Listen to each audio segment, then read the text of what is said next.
Hello everyone, চলো তোমার সাথে নতুন একটা ফেস প্যাক শেয়ার করি। তো এটা আলুর রস আর একটু হলুদ, আর এর ভিতরে আমি এখন অ্যাড করছি একটু মধু। তারপরে আমি এটা ইউজ করছি হচ্ছে চালের গুঁড়ো আর হচ্ছে ডাল বাটা। এটা আমি ভালো করে মিক্সিতে জাস্ট ব্লেন্ড করে নিয়েছিলাম, সেই পাউডারটাই এটা ইউজ করছি।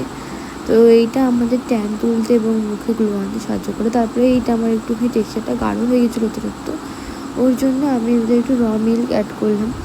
আর যাদের ড্রাই স্কিন তাদের জন্য র মিল্কটা খুবই ভালো। তো এখন ভালো করে আমি আমার ফেসে, নেকে, হ্যান্ডে ভালো যেখানে যেখানে ট্যান করেছে সেই সব জায়গাগুলো খুব ভালো করে অ্যাপ্লাই করে নেবো। এবং এটা না স্ক্রাবারেরও কাজ করে, অনেকটা ডেড স্কিনও তুলে দেয় আর ভীষণ ভালো একটা গ্লো, এবং স্কিনটা ভীষণ সফট লাগে। আমার তো ভীষণ ভালো লাগে।